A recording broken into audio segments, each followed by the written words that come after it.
Magandang araw mga katokers, mga katokis, mga katoshis. Welcome naman po sa ating panibagong vlog dito sa Talking Toshi Sports. Update lang po tayo dito sa 2026 PBA Commissioner's Cup Semifinals. First game po natin, Rain or Shine versus Ginebra. 97-85 po ang ating final score. Nanalo po, nakabawi po ang Rain or Shine Elasto Painters laban sa Ginebra, 97-85. Marami pong turnovers ng Barangay Ginebra, no? At sinamantala ito na convert ng maraming puntos ng Rain or Shine yung mga turnovers ng Barangay Ginebra. At magandang nangyari dito mga kabayan, sa Rain or Shine ay nagtulungan sila. Okay? Kung mapapansin ninyo, mababa ang output ng kanilang import, 17 or 13 lang yata ang kanilang import, si Jalen Johnson. Hindi nila inasa lahat kay Jalen Johnson. Lahat nag-contribute. Lahat ng ipinasok ni Coach Yengyao na player na nag-contribute, no? Kaya naman yung this point distribution or points, yung kalat ng puntos ay napakaganda, na well distributed sa lahat ng players. So lahat nag-contribute, team effort po ang nangyari dito sa Rain or Shine. Isa sa mga susi sa kanilang sa kanilang panalo laban dito sa Barangay Ginebra.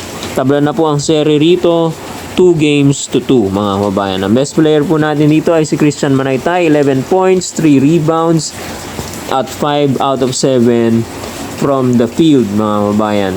So, isa sa mga nag-contribute, no? Kahit mababa,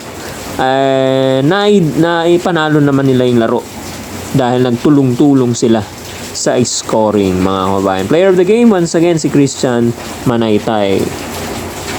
Punta tayo ngayon sa laro ng TNT Meralco. Nanalo naman po ang Meralco Balls 101-90 laban dito sa Tropang 5G. TNT Tropang 5G. Alright.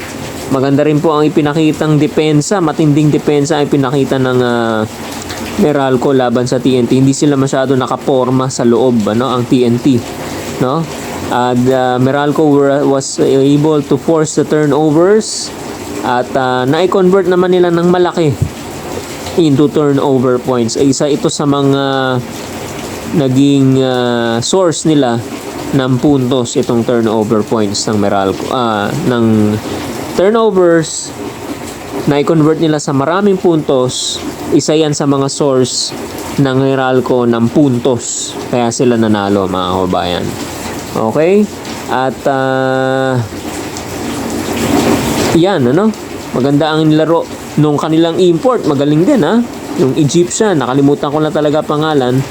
At kapwa sila nagparada ng mga bagong import sa TNT, si Chris Macalo. Okay?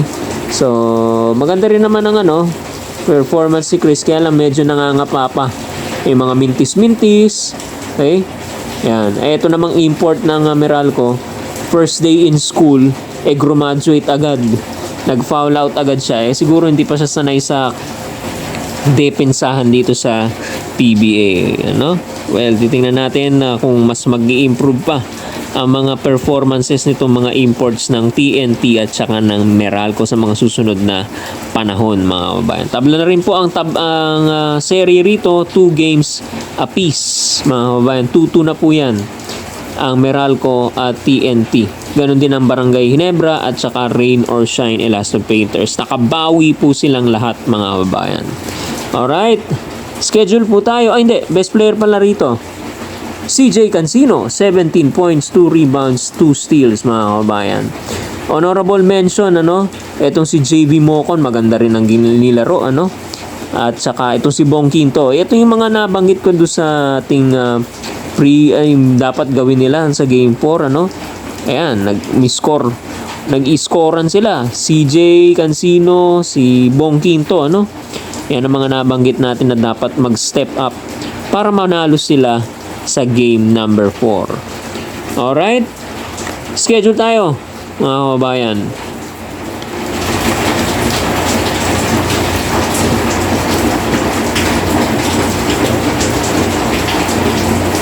Schedule natin sa May 29, Biyernes po yan, First game po natin, Meralco Bolts versus TNT Tropang 5G, Barangay Ginebra, rain or shine ang second game po natin. Gaganapin po yan sa Smart Araneta Coliseum. Game number 5. It's down to a virtual best of 3. Unahang makadalawang panalo, siya na po ang papasok sa ating finals, ano? At kung ako po tatanungin, katulad ng mga nabanggit ko noong mga nakaraan, para refreshing sa mata naman, bago namang match up ang sanang makapasok sa sa finals, ano. Para sa akin sana rain or shine at saka Meralco Bolts sa maglaban sa finals, ano? Kasi kung Ginebra TNT na naman, nakita na natin yan ilang beses na. Okay, so sana rain or shine and Meralco, no? Bago naman kaya lang we can do so much. Wish lang ang ating pwedeng masabi, ano. Depende yan sa kapalaran ng ilalaro ng 4 na kupunan na yan hanggang sa dulo, no? Kung aabot man ng game 7, yan, titingnan natin, ano. Pero kung tayo tatanungin, rain or shine Meralco, maganda, no? Yan. So, yan, hanggang dito na naman po muna ang ating updates tungkol dito sa PBA Commissioner's Cup Semifinals. Manatiling nakatutok dito sa ating YouTube channel, Talking Toshi Sports, para updated po kayo sa PBA at sa iba't iba pang uri po ng pampalakasan. At wag niyo po kalimutan mag-subscribe.